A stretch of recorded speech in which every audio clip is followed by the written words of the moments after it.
Hi friends, good afternoon. Climate இப்படி தான் இருக்குது. நம்ம சென்னை கிளைமேட் வந்து ஊட்டி கிளைமேட் மாதிரி ஆகிடுச்சு. சூப்பராக இருக்கு. ஆனால் வேலைக்கு போகிறவங்களும் கொஞ்சம் கஷ்டம்தான்.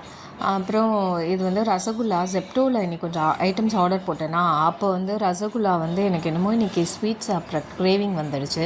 அதனால் வந்து சரி வை நாட், அப்படி எனக்காக எதுவுமே பெருசாக ஆர்டர்லாம் பண்ணிக்க மாட்டேன். இருந்தாலும் இந்த வாட்டி வந்து பரவாயில்ல அப்படின்னு சொல்லிட்டு பண்ணிட்டேன் ஃப்ரெண்ட்ஸ். யூஸ்வலாக இந்த ஆன்லைனில் பர்ச்சேஸ் பண்ணும்போது எனக்கு கொஞ்சம் உறுத்தும்.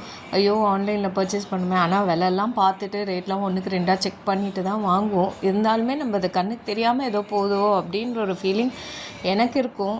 எல்லாருக்கும் எப்படின்னு தெரில. ஆனால் உண்மையாகவே வந்து ஸ்விக்கியை விட ஜெப்டோ சர்வீஸ் சூப்பராக இருக்குது. ஃப்ரீ வந்து எல்லாமே ஃப்ரீ டெலிவரி அப்படி தான் இருக்குது. ஸ்விக்கி வந்து எனக்கு இன்னும் சாட்டிஸ்ஃபேக்ஷன் இல்லை. அப்புறம் காரக்குழம்பு பண்ணிவிட்டு இது வந்து உருளைக்கிழங்கு ரைஸ் ஹஸ்பண்டுக்கும் அவளுக்கும் எல்லாம் முடித்து க்ளீன் பண்ணியாச்சு ஃப்ரெண்ட்ஸ்.